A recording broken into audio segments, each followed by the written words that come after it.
Oi, eu sou a Grazi e esse é o 15 Minutos com a Bíblia. Hoje Isaías continuará falando a respeito da conduta dos ímpios, os que não têm fé, que praticam maldades e que não se compadecem do sofrimento alheio. Capítulo 57. O justo perece e ninguém pondera isso em seu coração. Homens piedosos são tirados e ninguém entende que os justos são tirados para serem poupados do mal. Aqueles que andam retamente entrarão na paz, acharão descanso na morte. Mas vocês, aproximem-se, vocês, filhos de adivinhas, vocês, prole de adúlteros e de prostitutas. De quem vocês estão zombando? De quem fazem pouco caso? E para quem mostram a língua? Não são vocês uma ninhada de rebeldes, uma prole de mentirosos? Vocês ardem de desejo entre os carvalhos e debaixo de toda a árvore frondosa. Vocês sacrificam seus filhos nos vales e debaixo de penhascos salientes. Os ídolos entre as pedras lisas dos vales são a sua porção, são a sua parte. Isso mesmo, para eles, você derramou ofertas de bebida e apresentou ofertas de cereal. Poderei eu contentar-me com isso? Você fez o leito numa colina alta e soberba. Ali você subiu para oferecer sacrifícios. Atrás de suas portas e dos seus batentes você pôs os seus símbolos pagãos. Ao me abandonar, você descobriu seu leito. Subiu nele e o deixou escancarado. Fez acordo com aqueles cujas camas você ama e dos quais contemplou a nudez. Você foi até Moloque com azeite de oliva e multiplicou seus perfumes. Você enviou seus embaixadores a lugares distantes. Você desceu ao fundo do poço. Você se cansou com todos os seus caminhos, mas não quis dizer, não há esperança. Você recuperou as forças e por isso não esmoreceu. De quem você teve tanto medo e tremor, a ponto de agir com falsidade para comigo? Não se lembrar de mim e não ponderar isso em seu coração. Não será porque há muito estou calado que você não me teme? Sua retidão e sua justiça exporei, e elas não a beneficiarão. Quando você clamar por ajuda, que a sua coleção de ídolos a salve. O vento levará todos eles, um simples sopro os arrebatará. Mas o homem que faz de mim o seu refúgio receberá a terra por herança e possuirá o meu santo monte. Olha que interessante, Isaías inicia esse capítulo explicando que os justos perecem para serem poupados de viver o mal que há na terra. Os que andam retamente podem ficar tranquilos, pois mesmo que a morte os atinja, eles encontrarão descanso. Quando uma pessoa boa morre cedo, questionamos por que Deus permitiu que isso acontecesse. Por que levou alguém tão bom que fará falta, sendo que pessoas más continuam andando por aí. Sempre que penso a respeito disso, me vem o pensamento de que estamos enxergando a morte pela perspectiva daqueles que ficaram, e não daquele que se foi. Focamos no sofrimento deles, e não no que a morte representa para quem partiu. Se uma pessoa tem um bom coração e anda retamente, após a vida na terra, ela será agraciada com a vida eterna, nas regiões celestiais. Esse é o maior galardão que alguém pode esperar receber. Creio que pensar dessa forma é uma maneira de amenizar a perda e ajudar a passar mais depressa pelo luto. Por outro lado, e quanto à pessoa má, por que Deus permite que continue a praticar maldades na terra? Costumo dizer que Deus nos concede o livre-arbítrio. Ele permite cometer maldades, tanto quanto permite que pratiquemos a bondade. A escolha quem faz somos nós. O Senhor sempre espera pacientemente para que o arrependimento seja despertado em nossos corações, para que tomemos a decisão consciente de seguir por um bom caminho. A razão para a maldade existir é a infinita paciência e misericórdia de Deus. Ele sempre nos dá a chance do arrependimento, até que seja atingida a medida da maldade. Quando esse limite é atingido, aí sim ele intervém e aplica a justiça devida sobre quem praticou o mal. Mas quem conhece essa medida é somente ele. Não nos cabe julgar, apenas esperar e orar para que a pessoa se arrependa do mal que está praticando. Depois Isaías fala sobre a queixa do Senhor quanto à conduta dos ímpios. Declara o quanto se haviam afastado do temor e se deleitado com a idolatria. Fala sobre os sacrifícios oferecidos a deuses pagãos e que entregavam os próprios filhos em holocausto. Na época em que viveu, o povo estava tão corrompido que cometia as piores atrocidades que se pode imaginar. E isso fez com que a ira divina se derramasse sobre eles. Versículo 14. Consolação para os contritos. E se dirá: aterrem, aterrem, preparem o caminho, tirem os obstáculos do caminho do meu povo, pois assim diz o alto e sublime, que vive para sempre, e cujo nome é santo. Habito no lugar alto e santo, mas habito também com o contrito e o humilde de espírito, para dar novo ânimo ao espírito do humilde e novo alento ao coração do contrito. Não farei litígio para sempre, nem permanecerei irado, porque senão o espírito do homem esmoreceria diante de mim. bem como o sopro do homem que eu criei. Por causa da sua cobiça perversa, fiquei indignado e o feri. Fiquei irado e escondi o meu rosto. Mas ele continuou extraviado, seguindo os caminhos que escolheu. Eu vi os seus caminhos, mas vou curá-lo. Eu o guiarei e tornarei a dar-lhe consolo, criando louvor nos lábios dos pranteadores de Israel. Paz, paz aos de longe e aos de perto, diz o Senhor. Quanto a ele, eu o curarei, mas os ímpios são como o mar agitado, incapaz de sossegar e cujas águas expelem lama e lodo. Para os ímpios não há paz, diz o meu Deus. Aos ímpios o Senhor reserva o castigo, mas aos justos ele reserva a consolação.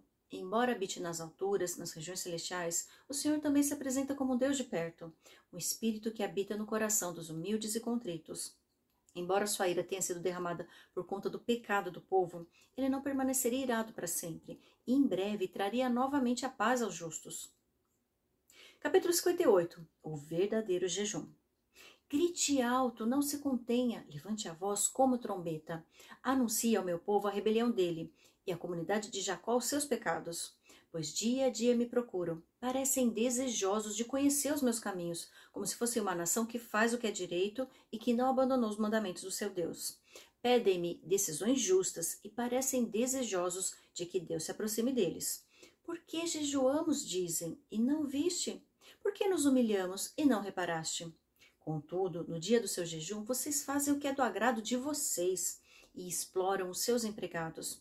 Seu jejum termina em discussão e rixa e em brigas de socos brutais.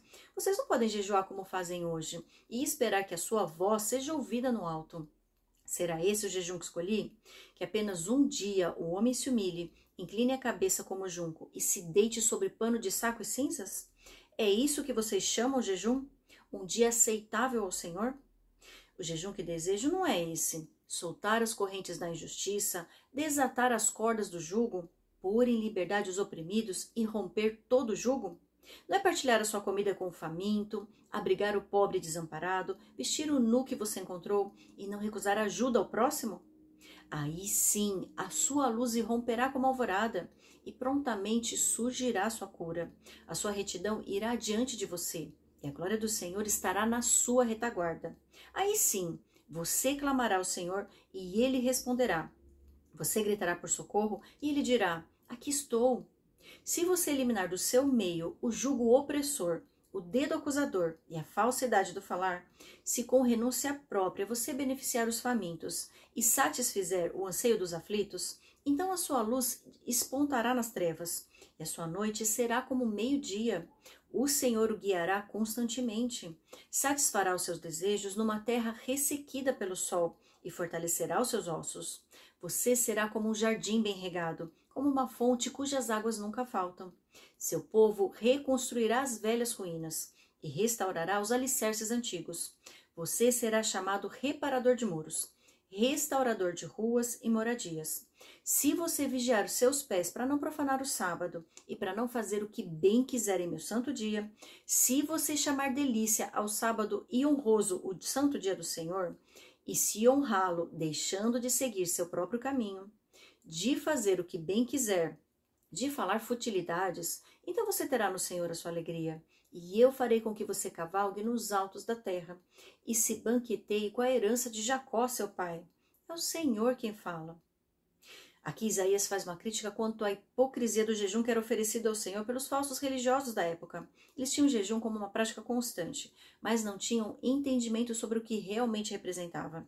Eles se abstiam da comida, mas não se afastavam de praticar o mal e de oprimir os desfavorecidos.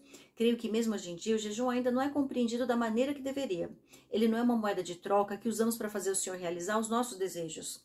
Deus não precisa do nosso sacrifício para coisa alguma, já que tudo o que poderíamos oferecer a Ele já lhe pertence. O jejum serve para mortificar a carne e fortalecer o espírito. Enquanto vivemos essa experiência carnal, estaremos constantemente em uma guerra da carne contra o espírito. As duas tendências estão sempre batalhando para que uma prevaleça sobre a outra. Em Gálatas aprenderemos que devemos cultivar o fruto do Espírito e não nos entregar às obras da carne. O tempo todo sofremos influências negativas e positivas do mundo espiritual. E para não sucumbirmos ao mundo das trevas, precisamos manter a nossa carnalidade sob controle. Existem 3 armas poderosas para fazer isso: oração, estudo da palavra e jejum. Os dois primeiros devem ser praticados de maneira constante, mas o terceiro é uma arma que precisa ser empregada da forma correta e em momentos específicos, principalmente com a motivação certa. O jejum pode ser adotado como uma prática constante também. Pode-se definir um período de jejum e aplicá-lo com regularidade. Mas é preciso compreender que ele não é um sacrifício que se faz para conseguir algo de Deus. É uma prática espiritual que tem por objetivo nos fazer ouvir com mais intensidade a voz do Espírito Santo do que a voz demoníaca do inimigo. Quando nos abstemos do alimento, submetemos nossa carne a um período de provação, depois do qual o nosso espírito fica mais fortalecido. Privar nosso corpo do prazer que a alimentação pode nos proporcionar é uma maneira de não sucumbir às vontades próprias, e sim fazer a vontade de Deus. É importante salientar que o jejum não deve representar um sacrifício oferecido a Deus, pois o Senhor não precisa desse sacrifício. Nós é que precisamos dele para nos manter alinhados ao prumo do céu e à voz do Espírito Santo. O jejum que Isaías criticava era a hipocrisia de se manter um ritual sem que com isso eles buscassem verdadeiramente a Deus. Além da abstenção da comida, o Senhor espera que nesse período busquemos a Ele de todo o coração. Não adianta apenas tirar a comida sem colocar nada no lugar. A falta da comida deve ser suprida com a presença de Deus. Jejuar também significa dedicar mais tempo ao Senhor, mais tempo com Ele no secreto e em contato com a sua palavra. O jejum é uma maneira concreta de separar um tempo para buscar a Deus com mais intensidade. O único sacrifício que o Senhor espera de nós é a transformação do nosso caráter, que tenhamos um coração contrito e ensinável, disposto e apto a ouvir a sua voz e a seguir pelos caminhos que Ele orienta. Eu te vejo, no capítulo 59.